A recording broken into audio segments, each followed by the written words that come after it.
It was a gloomy, tempestuous evening when peculiar disturbances began to plague the cozy, suburban residence of Emily's family. At first, the incidents were minor objects, shifting positions inexplicably, unsettling creaks echoing through the stillness of night, and an unsettling sense of being observed. Young Emily, a bright and imaginative 12-year-old, soon suspected the root of these strange occurrences. Their recent houseguest, her own grandmother. This stern, distant woman had come to reside with the family after the passing of Emily's grandfather, and the once warm, welcoming abode now felt heavy with a foreboding presence. One fateful night, as Emily crept towards the kitchen for a refreshing drink, she caught a glimpse of her grandmother hunched over a small table in the living room. Flickering candles cast an eerie glow over the scene as the elderly woman muttered incantations, sprinkling a peculiar powder over an array of peculiar objects. Emily's heart raced with fear and bewilderment as she hastily retreated back to the safety of her bedroom. In the ensuing weeks, the supernatural disturbances only escalated. Doors would slam shut of their own accord. Emily's pet parakeet would emit piercing shrieks for no apparent reason, and the family would often awake to find furniture rearranged or personal belongings missing. Emily's parents grew increasingly on edge, arguing relentlessly about the source of these unsettling occurrences. Finally, one fateful night, the family confronted Emily's grandmother directly. As they described the strange happenings, the old woman's weathered face betrayed no emotion. But when they demanded to know of her involvement, a twisted grin crept across her lips, and a haunting cackle escaped her throat. "But of course it is I, you fools," she spat venomously. "I have been practicing the ancient arts, casting spells to bring misery and ruin upon this wretched family." Emily's parents were utterly stunned, struggling to comprehend their beloved mother-in-law's chilling confession.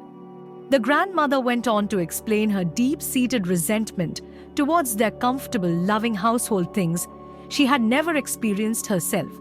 She had resolved to use her dark powers to drive them from their own home, to make them suffer as she had suffered. The family was horrified, realizing the person they had trusted most had been secretly plotting to destroy them from within all along. They immediately expelled the grandmother, determined to purge their home of her malevolent influence. For weeks, Emily's parents burned sage, recited prayers, and scoured every corner, striving to cleanse the residence of the grandmother's dark magic. Emily herself was left deeply traumatized, haunted by the memory of her grandmother's twisted smile and cruel laughter. How could the woman she had once adored now be the source of such pure evil? Gradually, the strange disturbances began to subside. The house felt lighter, the oppressive atmosphere lifting. But the family knew they could never fully erase the horror of what had transpired. Their trust had been betrayed in the most unimaginable way, and the emotional scars would linger for years to come. Emily grew into a cautious, skeptical young woman, ever vigilant for any sign of the supernatural. She never again let her guard down, aware that even those closest to us can harbor the darkest of intentions. The memory of her grandmother's wicked ways would haunt her forever. This chilling tale serves as a stark reminder that appearances can be deceiving, and sometimes those we trust the most may harbor hidden malice.